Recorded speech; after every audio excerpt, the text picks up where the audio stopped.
여러분 안녕하십니까? 나눔과 배려를 실천하는 복지TV 전북 방송이 5월 27일 화요일에 보내드리는 이슈 브리핑 전북입니다. 정부는 지난 2008년부터 장애인 고용 촉진을 위해 공공기관과 정부기관을 대상으로 중증 장애인 생산품 우선 구매 제도를 시행하고 있습니다. 이에 따라 정부기관과 공공기관은 연간 총 구매액의 1% 이상을 지정된 중증 장애인 생산품으로 의무 구매해야 합니다. 하지만 제도 시행 17년이 지났지만 실적은 여전히 미흡한 것으로 나타났습니다. 지자체와 관련 기관들은 모두 장애인 제품 우선 구매 기준을 준수하겠다는 계획을 세워놓고 있습니다. 올해는 구매율이 1.1%로 상향됐습니다. 하지만 실태를 살펴보면 그렇지 못합니다. 보건복지부가 발표한 지난해 공공기관 중증장애인 생산품 우선 구매 실적에 따르면 전북자치도는 광역자치단체 가운데 높은 실적을 보였습니다. 634억 5천만 원 가운데 13억 3천만 원을 구매해 구매 비율 2.11%를 기록했습니다. 기초단체 가운데는 완주군이 75억 원 가운데 8억 원 정도를 중증장애인 생산품에 할당해 10.64%로 전국에서 1위를 차지했습니다.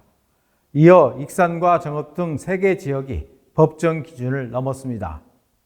나머지 11개 지역은 의무 비율에 도달하지 못했습니다. 특히 군산은 0.32%로 가장 낮았습니다.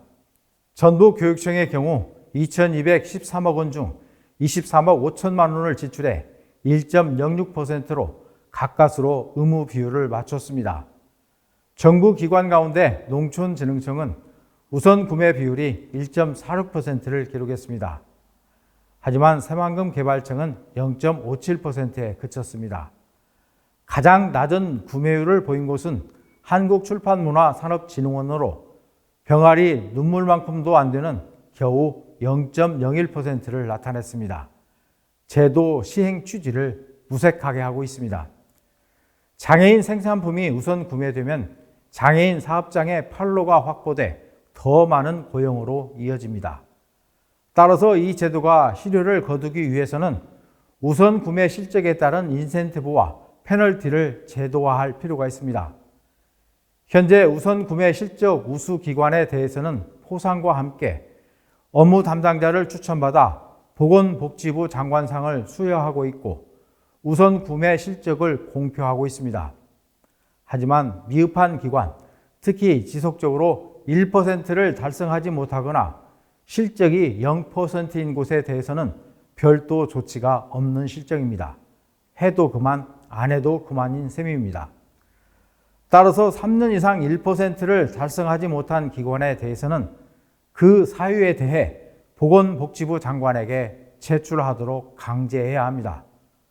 또한 미달 기관은 전 임직원을 대상으로 우선 구매 교육을 의무적으로 받도록 하고 특히 구매 담당자는 교육과 컨설팅을 받도록 하는 등 페널티를 마련할 필요가 있습니다. 경우에 따라서는 관련자의 인사 불이익 등 보다 강력한 제재 조치도 필요합니다.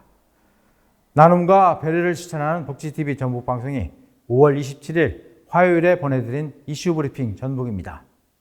이 방송은 환자중심병원 전주 대다인병원, 통증 완화에 탁월한 임실 엉겅퀴 크림 지원으로 제작됐습니다.